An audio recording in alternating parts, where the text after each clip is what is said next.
नमस्कार। Piles, Fisher और fistula, नाम तो ये हम सब ने सुने हैं, है ना? पर अक्सर इन तीनों को लेकर बड़ा कन्फ्यूजन रहता है कि आखिर इनमें फ़र्क क्या है। तो आज हम यही करने वाले हैं। एकदम सिंपल तरीके से समझेंगे कि ये तीनों क्या हैं, ये होती क्यों हैं, और हाँ, एक बहुत ही कारगर आयुर्वेदिक घरेलू उपाय पर भी बात करेंगे। तो चलिए एक नज़र डालते हैं कि आज हम क्या-क्या जानने वाले हैं। सबसे पहले तो हम इन तीनों के बीच का जो फ़र्क है, उसे पहचानेंगे।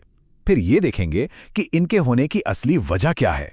इसके बाद हम एक आयुर्वेदिक नुस्खे पर आएंगे, उसे बनाने का तरीका समझेंगे और हाँ, सबसे जरूरी ये भी जानेंगे कि खाने पीने में किन चीजों से दूर रहना है।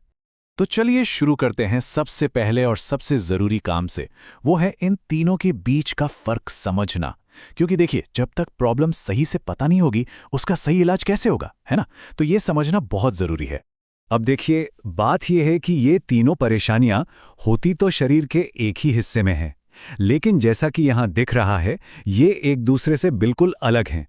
मतलब इनकी बनावट, इनके लक्षण सब अलग हैं।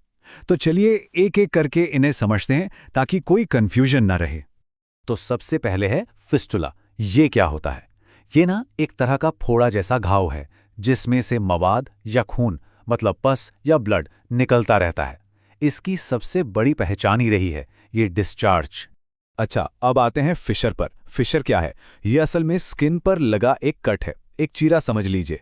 और इसकी वजह से ना बहुत तेज जलन होती है और दर्द तो इतना होता है कि बर्दाश्त करना मुश्किल हो जाता है, खासकर शौच के दौरान। और फिर तीसरा है पाइल्स, जिसको हम सब बवासीर के नाम से जानते हैं।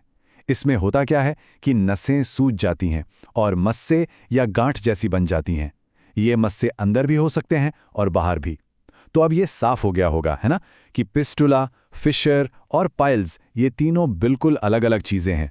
ठीक है, तो अब जब इनके बीच का फर्क एकदम क्लियर हो गया है, तो सवाल उठता है कि ये होता क्यों है? क्या है इसके कारण?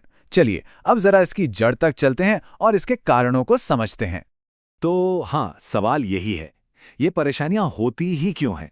क्या है इनके पीछे का असली कारण?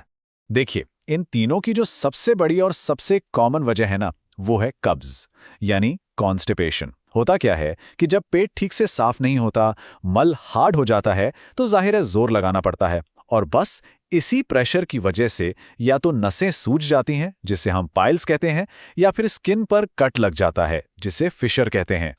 दूसरा बड़ा कारण है हमारा आजकल का लाइफस्टाइल। मतलब दिन भर एक ही जगह बैठे रहना, कोई फिजिकल एक्टिविटी नहीं, देर रात तक जागना। ये सारी आदतें क्या करती हैं? ये सीधे सीधे हमारे डाइजेस्टिव सिस्टम को कमजोर करती हैं और नतीजा, कब्ज की प्रॉब्लम और बढ़ जाती है। और हाँ, इनके अलावा भी कुछ कारण हैं, जैसे कि मोटापा यानी ओबेसिटी और प्रेगनेंसी। इन दोनों ही कंडीशन में क्या होता है कि बॉडी के निचले हिस्से पर एक्स्ट्रा प्रेशर पड़ता है, जो इन प्रॉब्लम्स की वजह बन सकता है। तो अब तक हमने प्रॉब्लम को भी समझ लिया और उसके कारणों को भी। अब बात करते हैं सलूशन की, एक ऐसे आयुर्वेदिक उपाय की जो इन तकलीफों में काफी राहत दे सकता है। अच्छा, तो इस आयुर्वेदिक दवा को बनाने के लिए कुछ चीजें चाहिए होंगे। 100 ग्राम बकायन के बीज, 100 ग्राम साबुत धनिया, 100 ग्राम वंशलोचन, 100 ग्राम सफेद कत्था और फिर 50 ग्राम चॉप चीनी और 50 ग्राम गंधक रसायन। एक बात का ध्यान रखिएगा, ये जो क्वांटिटी बताई है वो बहुत जरूरी है। ठीक है, तो सामान तो पता चल गया, पर अब सवाल ये है कि इसे बनाना कैसे है और लेना कैसे है। तो चलिए अब इस दवा को तैयार करने का और इसे लेने का सही तरीका समझते हैं। इसे बनाने का तरीका ना बहुत सिंपल है। सबसे पहले क्या करना है, जितनी भी चीजें हमने देखी उन सबको एक साथ पीसकर एकदम बारीक पाउडर बना लेना है। फिर इस पाउडर में मूली का रस मिलाना है और स्वाद के लिए थोड़ी सी मिश्री भी डाल सकते हैं। अब इस मिक्सचर को धूप में सुखाना है और ध्यान रहे ये प्रोसेस आपको 3 बार करना है। अब इसे लेना कैसे है?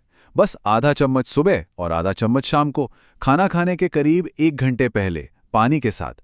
और हाँ, अच्छे रिजल्ट्स के लिए इसे कम से कम 2 महीने तक लगातार बिना गैप किए लेना है। एक बात याद रखिएगा, कोई भी दवा या नुस्खा तभी अपना पूरा असर दिखाता है जब उसके साथ सही परहेज भी किया जाए। तो अब बात करते हैं सबसे जरूरी चीज की, खाने पीने में किन चीजों से बचना है। कुछ चीजें हैं जिन्हें अपनी डाइट से बिल्कुल हटाना होगा। सबसे पहले चाय और कॉफी एकदम बंद।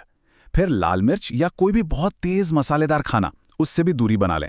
और सबसे जरूरी, कम से कम 3 महीने के लिए बाहर का तला भुना, जंक फूड, ये सब कुछ भी नहीं। तो ये परहेज की लिस्ट शुरू होती है चाय और कॉफ़ी से। अब आप सोचेंगे क्यों? क्योंकि इनमें जो कैफीन होता है ना, वो बॉडी को डिहाइड्रेट कर सकता है, मतलब शरीर में पानी की कमी कर सकता है, और इससे कब्ज की प्रॉब्लम और बढ़ेगी। इसीलिए इनसे दूर रहना बहुत ज़रूरी है।